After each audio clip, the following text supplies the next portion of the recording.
នៅពេលដឹកអវកាសយានិកទៅកាន់ស្ថានីយ៍អវកាសអន្តរជាតិគេឃើញថាយាន Crew Dragon ត្រូវបាញ់បង្ហោះចេញពីដីនេះទៅដោយប្រើរ៉ុកកេតដ៏ធំធន់ Falcon 9 ក៏ប៉ុន្តែក្រោយពីបាញ់ចេញពីដីរួចហើយរ៉ុកកេតនេះត្រូវផ្ដាច់ខ្លួនមួយកំណាត់ម្ដងរហូតផ្ដាច់ចេញទាំងអស់ដោយទុកឲ្យតែទូយានប៉ុណ្ណោះធ្វើដំណើរទៅកាន់ស្ថានីយ៍អវកាសអន្តរជាតិដូច្នេះសំណួរសួរថាតើក្រោយបញ្ចប់បេសកកម្មគេអាចបញ្ជូនអវកាសយានិកឲ្យចេញពីស្ថានីយ៍អវកាសអន្តរជាតិហើយវិលត្រឡប់មកផែនដីវិញបានដោយរបៀបណាតាមការពិតទៅការបញ្ជូនយានពីស្ថានីយ៍អវកាសឲ្យវិលត្រឡប់មកផែនដីវិញនោះគឺមិនត្រូវការជំនួយពីកម្លាំងរ៉ុកកេតដូចជាពេលហោះចេញពីដីទៅនោះទេការហោះចេញពីដីគឺត្រូវហោះបញ្ច្រាស់ជំនះទៅនឹងកម្លាំងទំនាញផែនដីផងនិងភាពកកិតនិងស្រទាប់បរិយាកាសផងដូច្នេះគឺចាំបាច់ត្រូវការកម្លាំងរុញខ្លាំងដើម្បីឲ្យយានដែលស្ថិតនឹងថ្កល់អាចហោះចេញពីដីហើយអាចបង្កើនល្បឿនចាប់តាំងពី0រហូតទៅដល់ល្បឿនគន្លងតារាវិថីដែលមានរហូតដល់ទៅប្រមាណជា 28,000 គីឡូម៉ែត្រក្នុង1ម៉ោងបានចំណែកឯពេលត្រឡប់មកវិញយាន Crew Dragon ត្រូវការប្រើត្រឹមកូនម៉ូទ័រតូចៗដែលនៅជាប់នឹងតួយានប៉ុណ្ណោះដើម្បីត្រឹមធ្វើការបន្ថយល្បឿនបដូរទិសដៅនិងបដូរគន្លងតារាវិថីឲ្យហោះសម្ដៅមកផែនដីចំណែកឯក្រៅពីនោះគឺកម្លាំងទំនាញផែនដីដែលជាអ្នកទាញយានឲ្យធ្លាក់ចុះត្រឡប់មកវិញចំណុចចាប់ផ្ដើមនៃដំណើរវិលត្រឡប់ពីស្ថានីយ៍អវកាសអន្តរជាតិមកកាន់ផែនដីវិញចាប់ផ្ដើមពីដំបូងគឺចេញពីការផ្ទេរអវកាសយានិកពីស្ថានីយ៍អវកាសអន្តរជាតិឲ្យចូលទៅក្នុងយាន Crew Dragon រួចហើយយានត្រូវផ្ដាច់ខ្លួនចេញពីស្ថានីយ៍នៅក្នុងដំណាក់កាលដែលគេឲ្យឈ្មោះជាភាសាអង់គ្លេសថា Undocking បន្តមកទៀត Crew Dragon ត្រូវបញ្ឆេះកូនម៉ូទ័រដែលនៅជាប់នឹងតួយាននៅក្នុងដំណាក់កាលដែលគេឲ្យឈ្មោះថា Departure Burn ដើម្បីរុញយានឲ្យចេញឆ្ងាយពីស្ថានីយ៍អវកាសបន្តិចម្ដងហើយនៅពេលដែលចេញទៅដល់ចម្ងាយមួយឆ្ងាយល្មមមានសុវត្ថិភាពគ្រប់គ្រាន់ពីការបុកទង្គិចជាមួយនឹងស្ថានីយ៍អវកាសអន្តរជាតិ Crew Dragon ត្រូវបញ្ឆេះម៉ូទ័រសារជាថ្មីទៀតដើម្បីបដូរគន្លងតារាវិថីឲ្យមកនៅរយៈកម្ពស់ទាបជាងស្ថានីយ៍អវកាសអន្តរជាតិការបញ្ឆេះម៉ូទ័រឬ burn ដើម្បីសម្រួលគន្លងតារាវិថីបែបនេះគឺត្រូវធ្វើឡើងជាច្រើនលើករហូតទាល់ទៅដល់ពេលមួយដែលយាន Crew Dragon ស្ថិតនៅក្នុងគន្លងមួយសមស្របត្រូវទៅនឹងទីតាំងចុះចតដែលគេបានកំណត់រួចជាស្រេចយាន Crew Dragon នឹងត្រូវបញ្ឆេះម៉ូទ័រសារជាថ្មីនិងជាលើកចុងក្រោយ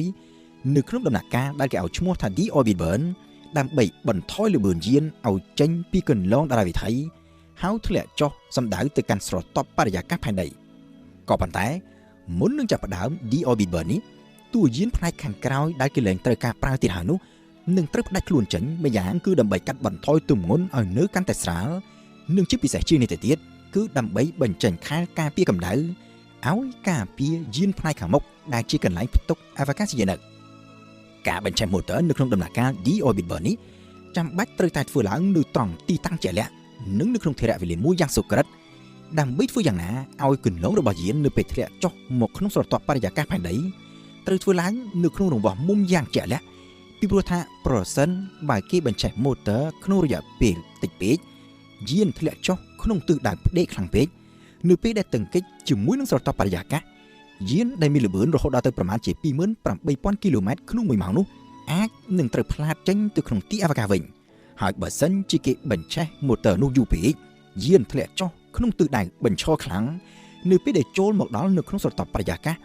យាននឹងត្រូវធ្លាក់ចុះក្នុងល្បឿនលឿនខ្លាំងត្រូវរងនឹងកម្លាំងកកិតជាមួយនឹងស្រទាប់បរិយាកាសក៏ខ្លាំងអាចនឹងធ្វើឲ្យសីតុណ្ហភាពត្រូវកើនឡើងខ្លាំងរហូតដល់ខែលការពារកម្ដៅក៏មិនអាចទ្រាំទ្របានធ្វើឲ្យតួយានទាំងមូលត្រូវផ្ទុះឆេះក៏អាចថាបានសម្រាប់យាន Crew Dragon នៅក្នុងដំណាក់កាល Deorbit Burn នេះម៉ូទ័រត្រូវបញ្ឆេះក្នុងរយៈពេលយ៉ាងសុក្រិតត្រឹម11នាទីនិង22វិនាទីធ្វើឲ្យយានចូលមកដល់ក្នុងស្រទាប់បរិយាកាសក្នុងល្បឿននៅក្នុងរង្វង់មួយសមរម្យហើយភាពកកិតជាមួយនឹងស្រទាប់បរិយាកាសធ្វើត្បិតតែធ្វើឲ្យសីតុណ្ហភាពកើនឡើងខ្លាំងក៏ប៉ុន្តែត្រឹមកម្រិតមួយដែលខែលការពារកម្ដៅអាចទប់ទល់បានភាពកកិតនិងស្រទាប់បរិយាកាសនេះក្រៅពីធ្វើឲ្យសីតុណ្ហភាពខាងក្រៅយានកើនឡើងខ្លាំងវាក៏ធ្វើឲ្យយានអាចបន្ថយល្បឿនបានយ៉ាងច្រើនផងដែរហើយនៅពេលដែលយានធ្លាក់ចុះមកនៅត្រឹមរយៈកម្ពស់ប្រមាណជា 5,500 ម៉ែត្រពីដីហើយល្បឿនធ្លាក់ចុះមកនៅត្រឹមប្រមាណជា 560 គីឡូម៉ែត្រក្នុង1ម៉ោងឆាតយងទី1ដែលនៅជាប់នឹងយានដែលត្រូវគេឲ្យឈ្មោះថា Drop Parachute ត្រូវបើកចេញអាចបន្ថយល្បឿនយានឲ្យកាន់តែច្រើនជាងនេះទៅទៀតរហូតល្បឿនធ្លាក់ចុះ មកនៅត្រឹមប្រមាណជា190 គីឡូម៉ែត្រក្នុង1ម៉ោងនៅក្នុងរយៈកម្ពស់ប្រមាណជា1800ម៉ែត្រពីដីឆ័ត្រយោងទី1នេះត្រូវផ្ដាច់ចេញមុននឹងបើកឆ័ត្រយោងធំចំនួន4ផ្សេងទៀតដើម្បីបន្ថយល្បឿនយានឲ្យកាន់តែយឺតអាចឲ្យយានធ្លាក់ចុះសន្សឹមទៅលើទឹកសមុទ្រទីតាំងដែលយានត្រូវធ្លាក់ចុះនេះគឺត្រូវធ្វើឡើងនៅកន្លែងដែលគេបានកំណត់ទុកជាមុននិងដោយមានកប៉ាល់និងក្រុមសង្គ្រោះនៅរងចាំរួចជាស្រេចដើម្បីស្រង់យកយាននិងអវកាសយានិកចេញពីទឹកមកវិញ